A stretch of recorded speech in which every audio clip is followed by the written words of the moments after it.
بسم اللہ الرحمن الرحیم۔ ہمارے چینل میں خوش آمدید۔ ہمارے چینل کو سبسکرائب کریں۔ شروع کرتے ہیں آج کی کہانی۔ شوہر کی مار سے بچنے کے لیے قبرستان میں چھپ جانے والی لڑکی کے ساتھ کیا ہوا۔ دوپہر کا وقت ہم سب آرام کر رہے تھے۔ آج گرمی بھی بہت شدید تھی، گھر سے باہر نکلنے کی ہمت ہی نہیں ہو رہی تھی۔ بھائی اوپر والے پورشن میں آرام کر رہے تھے۔ آج چھٹی کا دن تھا اور چھٹی کے روز بھائی گھر پر بہت کم ہی رکتے ہیں، بلکہ صبح سویرے ہی اپنے دوستوں کے ساتھ گھومنے پھرنے چلے جاتے تھے۔ لیکن آج گرمی کی شدت کو دیکھتے ہوئے وہ بھی گھر سے باہر نہ گئے تھے۔ شام سے کچھ پہلے میں نے امی اور ابا کو چائے بنا کر دی۔ بھائی اپنے کمرے میں تھے، اس لیے چائے دینے کے لیے سیڑھیاں چڑھ کے ان کے کمرے میں آ گئی۔ دروازے پر دستک دی تو دروازہ کھلا ہوا تھا۔ کمرے میں داخل ہوئی تو بھائی لیپ ٹاپ پر کام کرتے ہوئے دکھائی دیا۔ مجھے دیکھتے ہی مسکراتے ہوئے کہنے لگے، بہت شکریہ، مجھے اس وقت چائے کی شدید طلب ہو رہی تھی۔ اگر تم چائے نہ لے کر آتی تو مجھے اپنا کام چھوڑ کر نیچے آنا پڑتا اور پھر تم سے کہتا کہ چائے بنا کر دو۔ میرا شکریہ ادا کرتے ہوئے بھائی نے کہا۔ چائے ان کے سامنے ٹیبل پر رکھتے ہوئے میں بھی ان کے قریب ہی بیٹھ گئی اور طنزیہ لہجے میں ان سے پوچھا کہ آج تو چھٹی کا سارا دن آپ نے اپنے گھر میں ہی گزار دیا، کیا آپ کے دوستوں نے آپ کو یاد نہیں کیا؟ میری بات سن کر بھائی ہنسنے لگے اور جواب دیا، میرے سب دوست پرانے محلے میں رہ گئے ہیں۔ گھر تبدیل کرنے کے ساتھ ساتھ میں دوستوں سے بھی دور ہو گیا ہوں۔ جب تک اس محلے میں نئے دوست نہیں بنتے مجھے اپنے پرانے دوستوں سے ملنے کے لیے پرانے محلے میں جانا پڑے گا۔ لیکن گرمی کی شدت کو دیکھتے ہوئے میرا گھر سے باہر نکلنے کا دل ہی نہیں کر رہا۔ بھائی نے تفصیل سے جواب دیا۔ بھائی کی بات سن کر میں نے سنجیدگی سے کہا، یہ تو آپ نے اچھا کیا، ویسے بھی آج بہت زیادہ گرمی پڑ رہی ہے۔ اس گرمی میں گھر سے باہر نکلنا اچھی بات نہیں ہے، صحت بھی خراب ہو سکتی ہے۔ بھائی لیپ ٹاپ کی اسکرین کی طرف دیکھتے ہوئے چائے پینے لگے۔ بھائی نے میری طرف دیکھتے ہوئے کہا، تمہیں جن چیزوں کی ضرورت ہے اس کی لسٹ بنا دو۔ سورج کی تپش کم ہوتے ہی میں بازار چلا جاؤں گا اور ضرورت کا سامان لے کر آ جاؤں گا۔ اماں اور ابا سے بھی پوچھ لینا، انہیں اگر کسی چیز کی ضرورت ہو تو وہ بھی لسٹ میں لکھ دینا۔ بازار سے واپس آ کر پھر تمہارے ساتھ جن کمروں میں پردے لگانے ہیں وہ بھی لگا دوں گا۔ آج ہمارے اس گھر کی مکمل سیٹنگ کر دوں گا۔ شکریہ ادا کرتے ہوئے میں نیچے کمرے میں آ گئی۔ ہمیں اس گھر میں شفٹ ہوئے ابھی صرف ایک ہفتہ ہی ہوا تھا۔ بھائی کو آفس سے چھٹی نہ ملی تھی، اسی لیے ابھی تک گھر کا سارا سامان سیٹ نہ کیا جا سکا۔ اماں اور ابا کی صحت خراب رہتی تھی، لیکن پھر بھی وہ دونوں سامان سیٹ کرنے میں ہر ممکن مدد کرتے رہے۔ لیکن کچھ کام ایسے تھے جو بھائی کے علاوہ کوئی نہ کر سکتا تھا۔ اس سے پہلے ہم جس گھر میں رہ رہے تھے وہ بہت چھوٹا سا گھر تھا، لیکن اس کا کرایہ بہت زیادہ تھا کیونکہ وہ ایک بہت اچھے علاقے میں تھا۔ ابا کی پینشن اور بھائی کی تنخواہ سے بہت مشکل سے گزارا ہوتا تھا، اس لیے ہم نے ایک درمیان سے محلے میں گھر کرائے پر لے لیا۔ یہ گھر ہماری فیملی کے لحاظ سے کافی بڑا تھا اور اس کا کرایہ تو بہت ہی مناسب تھا۔ کرایہ کم ہونے کی سب سے بڑی وجہ اس کے بالکل قریب ہی قبرستان کا ہونا تھا۔ قبرستان گھر کے بالکل ساتھ اور قریب تھا، اس وجہ سے لوگ اس گھر میں رہنا پسند نہیں کرتے تھے۔ جب بھائی کو اس مکان کے بارے میں پتہ چلا اور اس کا کرایہ بھی مناسب لگا تو بھائی نے فوراً لے لیا۔ شام ہوتے ہی بھائی تو گھر سے باہر چلے گئے۔ میں کچن میں کھانا بنانے میں مصروف ہو گئی۔ جب بھائی کی واپسی ہوئی تو کھانا کھانے کے بعد ہم دونوں نے مل کر کمروں کے پردے لگائے۔ پچھلے محلے میں ابا ایک دکان کرائے پر لے کر بچوں کی چھوٹی چھوٹی اشیاء بیچا کرتے تھے، لیکن پھر ان کی بیماری کی وجہ سے وہ دکان بھی ختم ہو گئی۔ ابا اپنے گھر کے قریب ہی کوئی دکان ڈھونڈ رہے تھے تاکہ ایک بار پھر سے کوئی کاروبار شروع کیا جا سکے۔ میں معمول کے مطابق گھریلو کام کرنے میں مصروف تھی۔ نیچے والے پورشن کی صفائی کرنے کے بعد میں اوپر والے پورشن پر آ گئی۔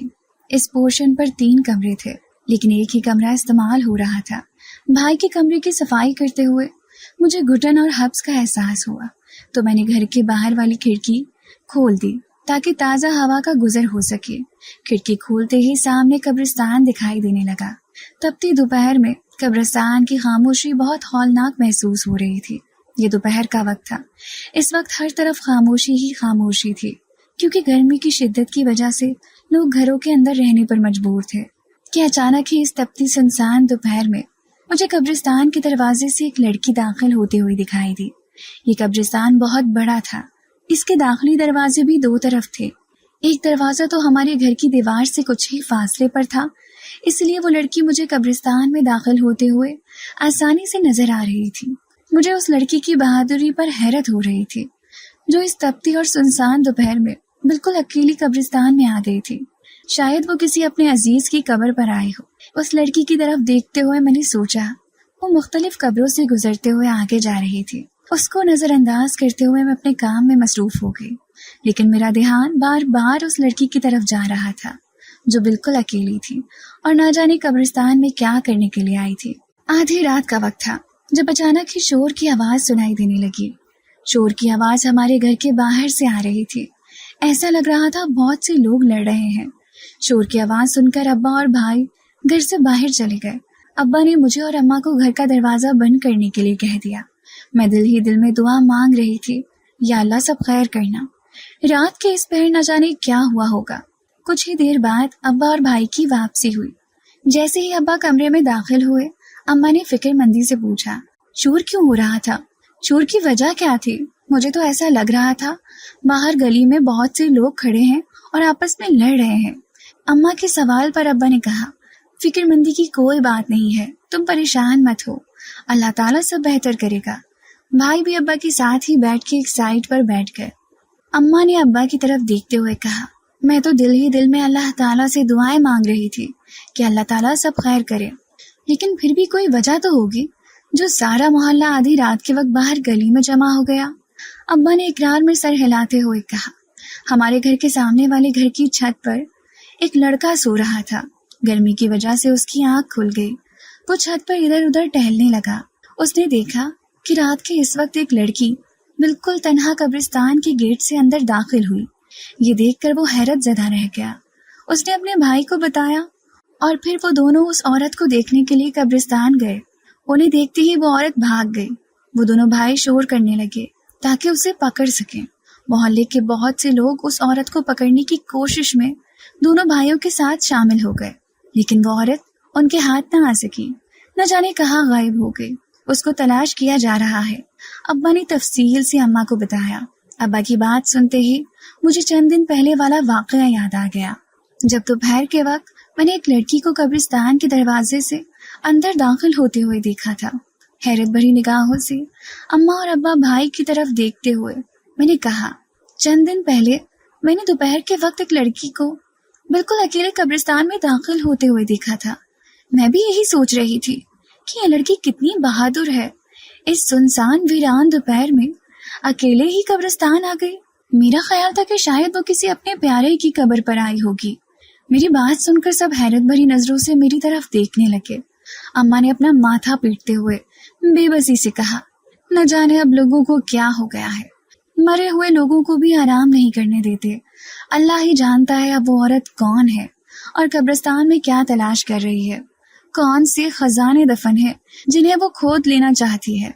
اماں کیسرائیاں کر رہی تھی جبکہ ابا کے چہرے پر پریشانی کے اثرات دکھائی دے رہے تھے۔ بھائی اپنی جگہ سے اٹھتے ہوئے کہنے لگے، رات بہت ہو چکی ہے، اب میں اپنے کمرے میں جا رہا ہوں، صبح وقت پر آفس پہنچنا ہوگا۔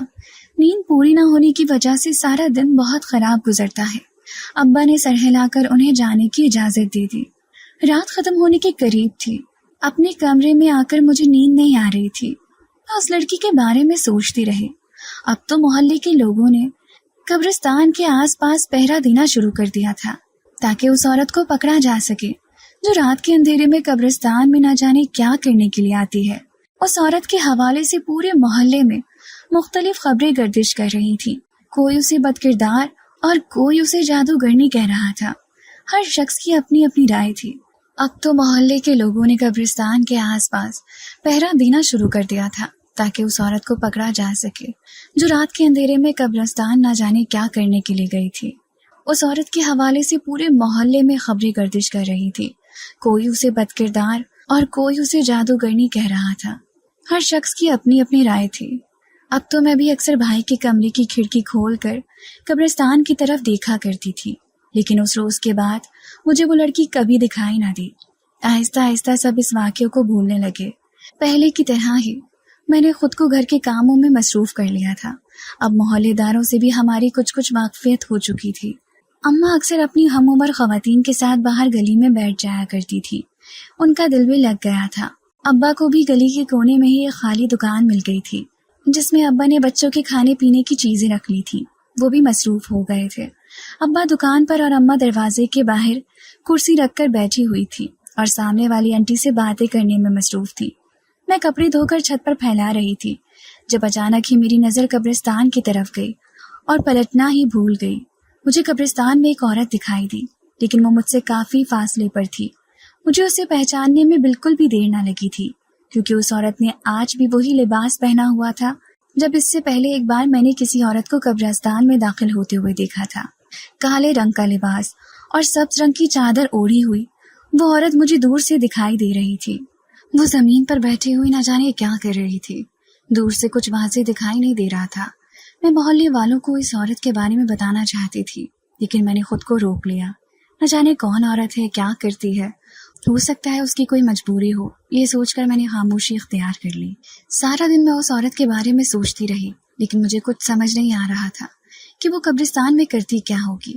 جتنا عرصہ محلے کے لوگ الرٹ رہے اور قبرستان کی نگرانی کرتے رہے مجھے وہ عورت دکھائی نہ دی.